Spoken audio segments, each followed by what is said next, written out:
Hello friends, welcome to my YouTube channel study with you Lovely Sharma में। तो चलिए हम स्टार्ट करते हैं। इडोटेरिया करंट अफेयर का प्रैक्टिस सेट 10। अगर आपने पिछले प्रैक्टिस सेट नहीं देखे हैं तो प्लीज़ जाकर प्लेलिस्ट में देख लीजिएगा, जो कि बहुत ही एक्सक्लूसिव है, जो कहीं नहीं इसका एक्सप्लेनेशन नहीं दिया गया है। तो यहाँ पर मैं आपको लोग को एक्सप्लेनेशन भी दे रही हूँ। तो चलिए स्टार्ट करते हैं। क्वेश्चन नंबर फर्स्ट है, यूनेस्को द्वारा किसी यूनेस्को की सद्भावना दूत के रूप में नियुक्त किया गया है। यूनेस्को द्वारा, तो पहले हम जान लेते हैं यूनेस्को होता क्या है। यूनेस्को का मतलब होता है United Nation Education Scientific and Culture Organization. आप लोग लिख लीजिएगा, यूनेस्को का फुल फॉर्म होता है United Nations Educational Scientific and Culture Organization. इसकी स्थापना 16 नवंबर 1945 को हुआ था। और इसका जो अभी वर्तमान में हेड हैं वो है आद्रे अजोल। इसका देश जो है भारत, इसका मतलब सदस्य बना था वो 1946 में इसका सदस्य बना था। इसमें टोटल कितने देश हैं? तो टोटल इसमें 193 देश हैं। तो चलिए हम यूनेस्को के बारे में आपको लोग को इतना बता दिए हैं, तो ये इतना आप लोग नोट्स कर लीजिएगा। तो क्वेश्चन नंबर फर्स्ट का आंसर होगा बी, नाओमी कावासे। क्वेश्चन नंबर 2 है, वर्ष 2021 में मलेशियाई ओपन स्क्वैश चैंपियनशिप में पुरुष एकल का खिताब किसने जीता है? तो इसका सही उत्तर हो जाएगा option number A, Saurabh Ghoshal. Question number 3 है, पब्लिक अफेयर सूचकांक 2021 के अनुसार 18 बड़े राज्यों में किस राज्य ने प्रशासन प्रदर्शन में शीर्ष स्थान प्राप्त किया है? तो इसका सही उत्तर हो जाएगा option number B, Kerala. Public affair सूचकांक ये शासन प्रदर्शन के लिए दिया जाता है और इसमें केंद्र शासित प्रदेश में पहले स्थान पर है पुदुचेरी। क्वेश्चन नंबर 4 है, इसका है मतलब जो केंद्र शासित प्रदेश में है पहला स्थान पुदुचेरी, और इसका पब्लिक अफेयर सूचकांक 2021 में पहले स्थान पर है केरल, और दूसरे स्थान पर है तमिलनाडु, और तीसरे स्थान पर है तेलंगाना। याद रखिएगा, 18 बड़े राज्यों में पहले स्थान पर है केरल, दूसरे में तमिलनाडु और थर्ड में है तेलंगाना। चलिए क्वेश्चन नंबर 4 देखते हैं। भारतीय सशस्त्र बलों के लिए किस बैंक ने वीर नाम से रुपे क्रेडिट कार्ड जारी किए हैं? वीर नाम से रुपे क्रेडिट कार्ड जारी किए हैं भारतीय सशस्त्र बलों के लिए। भारतीय सशस्त्र बलों मतलब इसमें आ जाएगी सेना, नौसेना, वायुसेना, तीनों के लिए। तो इसका सही उत्तर हो जाएगा option number D, Kotak Mahindra bank. अब हम जान लेते हैं कोटक महिंद्रा बैंक की स्थापना कब हुई थी। तो इसकी स्थापना फरवरी 2003 में हुई थी।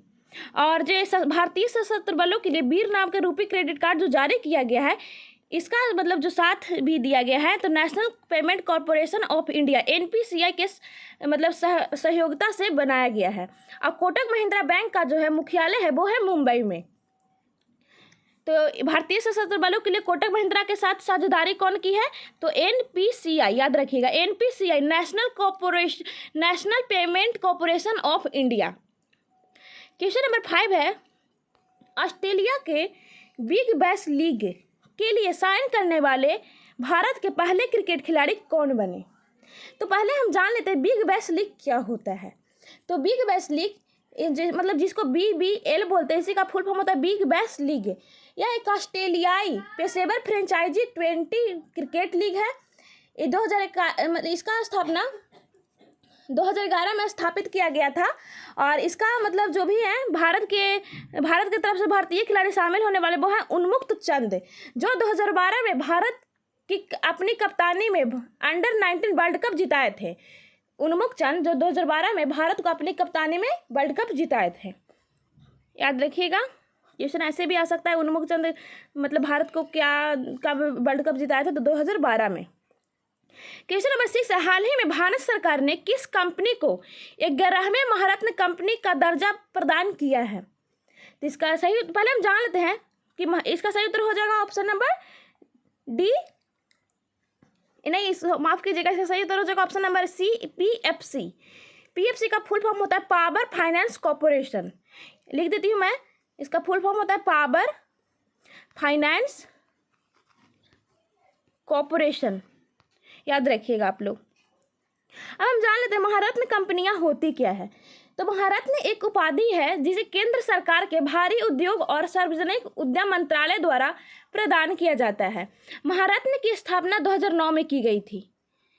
इसकी स्थापना कब की थी? 2009 में, जिसका उद्देश्य बड़े सार्वजनिक क्षेत्र के केंद्रीय उपक्रमों को बढ़ने तथा विश्व की बड़ी कंपनी के रूप में उभारना है। तो इसका सही उत्तर हो जाएगा ऑप्शन नंबर सी, PFC। इसकी स्थापना 16 जुलाई 1986 को हुआ था। PFC का स्थापना 16 जुलाई 1986 को हुआ था। और PFC का जो मुख्यालय है वे है नई दिल्ली में। इसका मुख्यालय कहाँ है? नई दिल्ली में। इसके जो अभी हेड है रविंदर सी ढिल्लन इसके हेड हैं। याद रखिएगा, ये भी पूछ सकता है कि PFC जो नई ग्रामीण महारत्न कंपनी बनी उसके हेड कौन है, तो रविंदर सी ढिल्लन। इसका मुख्यालय कहाँ है? नई दिल्ली में। और इसका स्थापना कब हुआ था? 16 जुलाई 1986 में हुआ था। क्वेश्चन नंबर 7 है, नीति आयोग तथा अटल इनोवेशन मिशन संयुक्त रूप से विकसित देश का पहला अटल सामुदायिक नवाचार केंद्र का उद्घाटन कहाँ किया गया है? तो इसका सही उत्तर हो जाएगा ऑप्शन नंबर ए, जयपुर में। इसका सही उत्तर है ऑप्शन नंबर ए, जयपुर में। अब हम नीति आयोग की स्थापना 1 जनवरी 2015 में किया गया था। इसके अध्यक्ष भारत के प्रधानमंत्री होते हैं और अभी इसके अध्यक्ष नरेंद्र मोदी हैं। और विवेकानंद जो इस अटल सामुदायिक नवाचार केंद्र का उद्घाटन किया गया है राजस्थान के विवेकानंद ग्लोबल विश्वविद्यालय जयपुर में किया गया है। और किस दिन किया गया है? 25 सितंबर 2021 को। याद रखिएगा, 25 सितंबर 2021 को किया गया है। और इसका उद्देश्य है नवोन्मेषी विचार का समर्थन और पोषण करना जो बड़े विचार का आकार ले सकते हैं, बेहतर कल के लिए समाज को बदलने में मददगार हो सकता है। और इसका लाभ है कि मतलब जो भी बच्चे हैं उनको मतलब विज्ञान या कला हर क्षेत्र में समर्थन करना और बेहतर कल के लिए समाज को बदलने में मददगार करना। क्वेश्चन नंबर 8 है, भारत के सबसे ऊंचे एयर प्यूरीफायर टावर का निर्माण कहाँ किया गया है? तो इसका सही उत्तर हो जाएगा ऑप्शन नंबर बी, चंडीगढ़ में। एयर प्यूरीफायर टावर यह देश में इंस्टॉल सबसे ऊंचा प्यूरीफायर टावर है जो 500 मीटर में और 500 मीटर चौड़ी एवं 24 मीटर लंबी है और ये वातावरण में 3.88 करोड़ क्यूबिक हवा को साफ करेगी। याद रखिएगा, ये वातावरण में 3.88 करोड़ क्यूबिक फीट हवा को क्या करेगी? साफ करेगी। क्वेश्चन नंबर 9 है, वर्ष 2021 में शांति का नोबेल पुरस्कार किसे प्रदान किया गया है? इसका सही उत्तर हो जाएगा ऑप्शन नंबर डी, ए और बी दोनों। मारिया रेसा और दमित्री मुराटोवा दोनों को ही नोबेल पुरस्कार प्रदान किया गया है। क्वेश्चन नंबर 10 है, US ओपन 2021 की महिला एकल विजेता कौन रही है? इसका सही उत्तर हो जाएगा ऑप्शन नंबर ए, एमा रादुकानु 2021 की US ओपन 2021 की महिला एकल विजेता है। क्वेश्चन नंबर 11 है, भारत की सबसे बड़ी ओपन एयर फर्नरी का निर्माण कहाँ किया गया है? इसका सही उत्तर हो जाएगा ऑप्शन नंबर डी, उत्तराखंड में। क्वेश्चन नंबर 12 है, छात्रों की भाषा संबंधी बाधा को दूर करने के लिए किस संस्थान द्वारा हाल ही में प्रोजेक्ट उड़ान को लॉन्च किया गया है? इसका सही उत्तर हो जाएगा option number B, IIT Bombay द्वारा प्रोजेक्ट उड़ान को भाषा के संबंधी बाधा को दूर करने के लिए लॉन्च किया गया है। क्वेश्चन नंबर 13 है, स्ट्रीट वेंडर्स को डिजिटल भुगतान हेतु मंच उपलब्ध कराने के लिए मैं भी डिजिटल 3.0 अभियान किस मंत्रालय द्वारा लॉन्च किया गया है? मैं भी डिजिटल 3.0। इसका सही उत्तर हो जाएगा ऑप्शन नंबर डी, ए और बी दोनों। आवास एवं शहरी मंत्रालय, इलेक्ट्रॉनिक्स एवं सूचना प्रौद्योगिकी मंत्रालय दोनों के सहयोग से इस मैं भी डिजिटल 3.0 अभियान प्रारंभ किया गया। और इसका लाभ उनको मिलेगा जो इसे प्रधानमंत्री स्वनिधि योजना के तहत लाभ मिल चुका है, उन्हें ही मैं भी डिजिटल 3.0 के अभियान के तहत लाभ मिलेगा। क्वेश्चन नंबर 14 है, हाल ही में उत्तराखंड में स्थित किस नेशनल पार्क का नाम बदलकर रामगंगा नेशनल पार्क करने की घोषणा की गई है? इसका सही उत्तर हो जाएगा option number D, Jim Corbett national park. Jim Corbett national park का नाम बदलकर रामगंगा नेशनल पार्क करने की घोषणा की गई है। और ये पार्क कहाँ है? उत्तराखंड में। याद रखिएगा, जिम कॉर्बेट नेशनल पार्क की स्थापना 1936 में हुई था। यह भारत का सबसे पुराना नेशनल पार्क है। क्वेश्चन नंबर 15 है, पुस्तक गीता गोविंदा जयदेवास डिवाइन ओडिसी के लेखक कौन है? इसका सही उत्तर हो जाएगा option number A, doctor Utpal के बनर्जी। क्वेश्चन नंबर 16 है, केंद्रीय पर्यावरण वन एवं जलवायु परिवर्तन मंत्रालय द्वारा हाल ही में लॉन्च किए गए प्राण पोर्टल का संबंध किससे है? इसका सही उत्तर हो जाएगा ऑप्शन नंबर सी, वायु प्रदूषण के नियमन से। इसका संबंध प्राण पोर्टल का संबंध वायु प्रदूषण के नियमन से है। क्वेश्चन नंबर 17 है, किस राज्य सरकार द्वारा बाजरा मिशन की शुरुआत की गई है? इसका सही उत्तर हो जाएगा ऑप्शन नंबर ए, छत्तीसगढ़ के द्वारा। क्वेश्चन नंबर 18 है, निम्नलिखित में से कौन सा देश सभी नवनिर्मित घरों में इलेक्ट्रिक वाहन चार्जर की स्थापना अनिवार्य करने वाला दुनिया का पहला देश बन गया है? तो इसका सही उत्तर हो जाएगा ऑप्शन नंबर सी, इंग्लैंड में। इंग्लैंड में सभी घरों में इलेक्ट्रिक वाहन चार्जर की स्थापना करना अनिवार्य है। क्वेश्चन नंबर 19 है, भारत, फ्रांस एवं ऑस्ट्रेलिया की पहली त्रिपक्षीय विदेश मंत्री स्तरीय बैठक का आयोजन किस देश में किया गया है? इसका सही उत्तर हो जाएगा ऑप्शन नंबर डी, ब्रिटेन में। क्वेश्चन नंबर 20 है, किस देश ने मंगल ग्रह पर अपना पहला मार्स रोवर झुरोंग को सफलतापूर्वक लैंड करने की उपलब्धि हासिल की है? तो इसका सही उत्तर हो जाएगा ऑप्शन नंबर ए, चीन। क्वेश्चन नंबर 21 है, हाल ही में किस देश ने पहली बार परमाणु पनडुब्बी से जिरकॉन नामक हाइपरसोनिक मिसाइल का सफल परीक्षण किया है? तो इसका सही उत्तर हो जाएगा ऑप्शन नंबर सी, रूस। याद रखिएगा आप लोग, रूस और जो यूक्रेन में भी युद्ध चल रहा है, उसमें जो यूक्रेन से सारे शरणार्थियों को, भारत के शरणार्थियों को लाया गया, तो उसका ऑपरेशन का नाम है ऑपरेशन गंगा। और रूस और यूक्रेन के जो युद्ध है उस पर मैं एक वीडियो बना दूंगी, आप लोग देख लीजिएगा। क्वेश्चन नंबर 21 है, 11 फरवरी 2021 को किस व्यक्ति की पुण्यतिथि पर समर्पण दिवस मनाया गया है? तो इसका सही उत्तर हो जाएगा ऑप्शन नंबर सी, पंडित दीनदयाल उपाध्याय के पुण्यतिथि पर समर्पण दिवस मनाया गया है 11 फरवरी को। क्वेश्चन नंबर 23 है, भारत के किस शहर में कुत्तों के लिए विशेष ब्लड बैंक स्थापित किया गया है? इसका सही उत्तर हो जाएगा ऑप्शन नंबर सी, लुधियाना में। क्वेश्चन नंबर 24 है, आर्थिक समीक्षा 2021-22 के अनुसार वर्ष 2021-22 में भारत में अनाजों का कुल उत्पादन कितना रहा है? इसका सही उत्तर हो जाएगा option number B, 282.9 million tonne.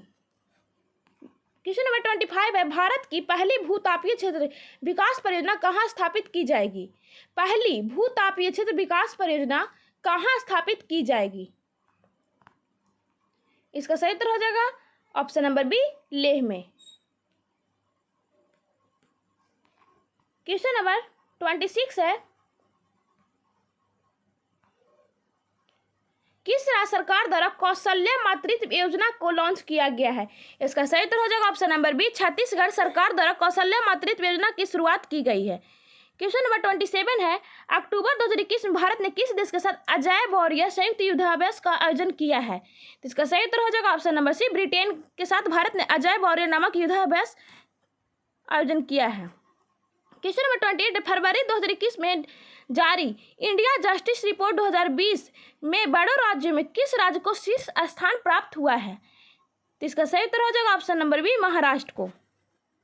Question number 29 है, फरवरी 2021 में किस राज्य ने 3 दिवसीय मांडू महोत्सव का आयोजन किया है? तो इसका सही उत्तर हो जाएगा ऑप्शन नंबर सी, मध्य प्रदेश। मांडू महोत्सव का संबंध मध्य प्रदेश में है। क्वेश्चन नंबर 30 है, केंद्रीय बजट 2022-23 के अनुसार किसी भी वर्चुअल डिजिटल परिसंपत्ति का हस्तांतरण में किसी भी आय पर कितने प्रतिशत की दर से कर लिया जाएगा? तो इसका सही उत्तर हो जाएगा option number C, 30%। Virtual digital जो करेंसी है उस पर 30% का कर लिया जाएगा।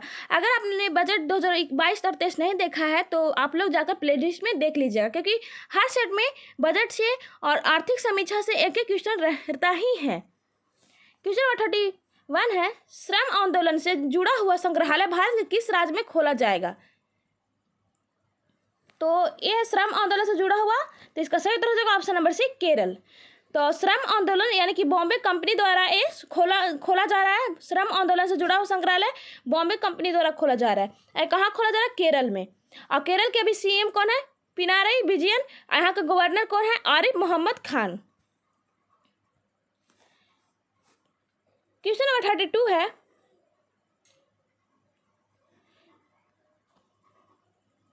जैव विविधता संरक्षण पर ध्यान केंद्रित करने हेतु चौथा वन प्लैनेट सम्मेलन का आयोजन किस देश के द्वारा किया गया है? तो इसका सही उत्तर हो जाएगा, पहले हम जान लेते हैं कि जैव विविधता होता क्या है। तो जैव विविधता शब्द का प्रयोग पहली बार वाल्टर जी रासन ने 1985 में किया था। कौन? वाल्टर जी रासन ने 1985 में किया था। और जैव विविधता 3 प्रकार के होते हैं, आनुवांशिक जैव विविधता, प्रजातीय जैव विविधता और पारितंत्रिक जैव विविधता। और इसके जनक है E.O. विल्सन। जैव विविधता का जनक किनको बोला जाता है? E.O. विल्सन को। अब भारत में 2002 में जैव विविधता संरक्षण अधिनियम लागू करने के लिए केंद्र सरकार द्वारा वर्ष 2003 में राष्ट्रीय जैव विविधता प्राधिकरण की स्थापना की गई थी। याद रखिएगा, भारत में जैव विविधता 2003 में केंद्र सरकार द्वारा प्राधिकरण की स्थापना किया गया था, लेकिन इसके द्वारा जो एक्ट आया था 2002 में आया था। इसका एक्ट 2002 में धारा 37 के तहत 2002 में इसका एक्ट आया था और यह एक वैधानिक निकाय है। जैव विविधता क्या है? एक वैधानिक निकाय है। याद रखिएगा, जैव विविधता क्या है? एक वैधानिक निकाय है और इसका जो मुख्यालय चेन्नई में है। जैव विविधता का मुख्यालय चेन्नई तमिलनाडु में है। दुनिया में 36 मान्यता प्राप्त जैव विविधता हॉटस्पॉट है और हम लोग जैव विविधता दिवस 22 मई को मनाते हैं।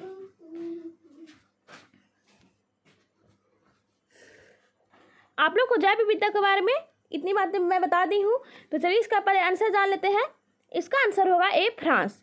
जैव विविधता संरक्षण पर ध्यान केंद्रित करने हेतु वन प्लैनेट सम्मेलन का आयोजन फ्रांस में किया गया था। और वन प्लैनेट जो सम्मेलन का आयोजन किया गया था वो किसके सहयोग से किया गया था? तो इसका सहयोग संयुक्त राष्ट्र और वर्ल्ड बैंक के सहयोग से किया गया था और इसका थीम था let's act together for a nature. याद रखिएगा, जो जैव विविधता संरक्षण अधिनियम वन प्लैनेट सम्मेलन का थीम था लेट्स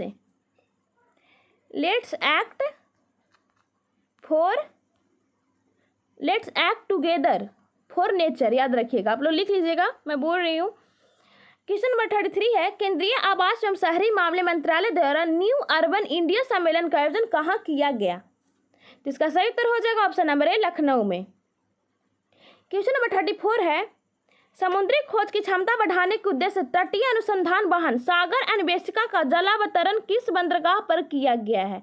तो इसका सही उत्तर हो जाएगा ऑप्शन नंबर सी, चेन्नई बंदरगाह पर। क्वेश्चन नंबर 35 है, किस फार्मूला 1 ड्राइवर को ब्रिटेन की महारानी ने सर्वोच्च नागरिक सम्मान नाइटहुड से सम्मानित किया है? यानी कि ब्रिटेन की महारानी के द्वारा वहाँ का सर्वोच्च जो नागरिक सम्मान है नाइटहुड से किसे सम्मानित किया गया है?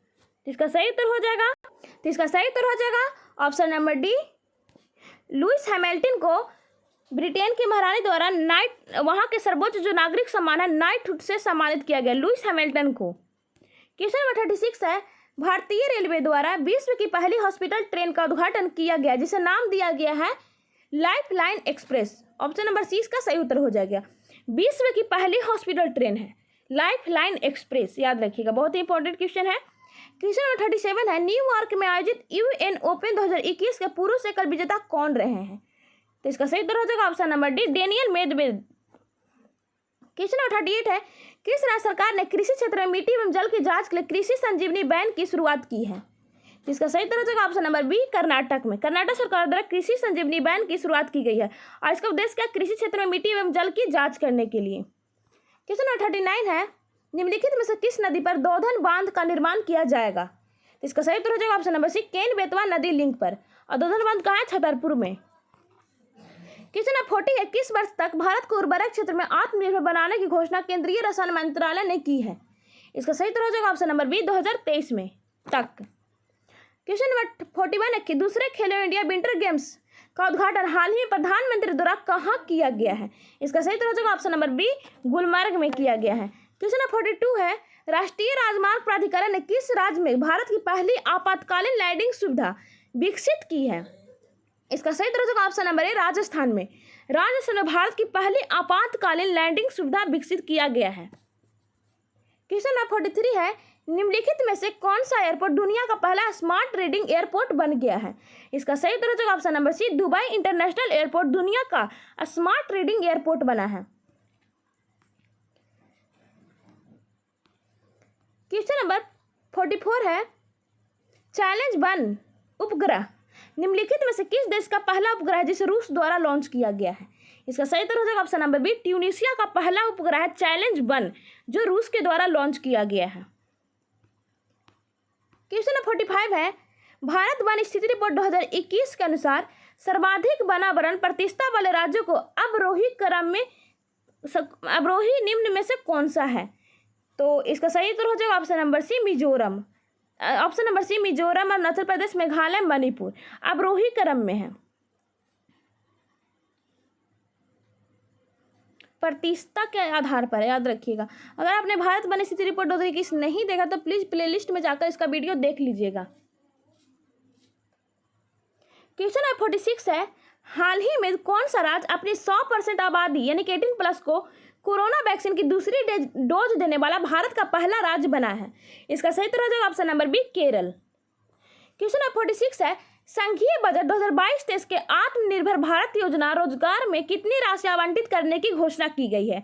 इसका सही उत्तर हो जाएगा ऑप्शन नंबर बी 6400 करोड़ रुपए आत्मनिर्भर भारत योजना के तहत राशि आवंटित करने की घोषणा की गई है। और बजट आपने 2022-23 नहीं देखे तो प्लीज प्लेलिस्ट में जाकर इसका वीडियो देख लीजिएगा। क्वेश्चन नंबर 47 है, यूनेस्को द्वारा शुरू की गई E9 पहल का संबंध किस क्षेत्र से है? तो इसका सही उत्तर हो जाएगा ऑप्शन नंबर सी शिक्षा से। पहले हम जानते हैं E9 क्या होता है। E9 मतलब इसमें 9 देशों का एक मंच है और इसे यूनेस्को की पहल है। यह एक यूनेस्को का पहल है और सब इसका मतलब जो थीम है वो सभी के लिए शिक्षा के लक्ष्यों को प्राप्त करना है। और इसे भारत में नई दिल्ली में EFA शिखर सम्मेलन से लॉन्च किया गया था। भारत में इसे क्या बोलकर लॉन्च किया गया, किस नाम से? EFA मतलब इसका EFA का full form education for all. Question 48 है, रासायनिक हथियार निषेध संगठन OPCW ने के बाहरी लेखा परीक्षक के रूप में किसे चुना गया है? इसका सही उत्तर हो जाएगा ऑप्शन नंबर सी गिरीश चंद्र मुर्मू को चुना गया है। क्वेश्चन 49 युद्धाभ्यास के दौरान किस देश की पनडुब्बी KRI नागल्ला गुम हो गई, जिसकी खोज के लिए ऑपरेशन तेमान शुरू किया गया है? इसका सही उत्तर हो जाएगा option number C Indonesia. Question 50 है, यूनेस्को ने विश्व पुस्तक राजधानी 2021 के रूप में किस शहर को नामित किया है? तो इसका ऑप्शन नहीं दिया था लेकिन मैं आप लोग को आंसर बता देती हूँ। इसका आंसर होगा, यूनेस्को ने विश्व पुस्तक राजधानी 2021 के रूप में जॉर्जिया के तिबलिस को अपनी राजधानी बनाई है। यानी कि जॉर्जिया के तिबलिस को विश्व पुस्तक राजधानी 2021 के रूप में नामित किया गया है। और विश्व पुस्तक राजधानी ये पहली बार 23 अप्रैल 1995 को यूनेस्को के द्वारा मनाया गया था। और ये जो राजधानी बनती है 1 वर्ष की अवधि के लिए बनती है, मतलब 23 अप्रैल से 1 वर्ष की अवधि तक बनती है। और विश्व पुस्तक दिवस कब मनाया जाता है? याद रखिएगा, विश्व पुस्तक दिवस 23 अप्रैल को मनाया जाता है। विश्व पुस्तक दिवस कब मनाया? 23 अप्रैल को। और इसका उद्देश्य लोगों के बीच किताब पढ़ने का आदत को बढ़ावा देना है। इसका क्या है मतलब जो विश्व पुस्तक दिवस मनाया जाता है इसका उद्देश्य लोगों के बीच किताब पढ़ने का आदत को बढ़ावा देना है। और जो इस बार 2020 में पुस्तक राजधानी 2021 का जो मतलब विश्व पुस्तक दिवस 2021 का जो थीम था वो है टू शेयर अ स्टोरी। तो आप लोग को अगर वीडियो पसंद आए तो प्लीज़ वीडियो को लाइक करें, चैनल को सब्सक्राइब करें, शेयर करें। Thanks for watching.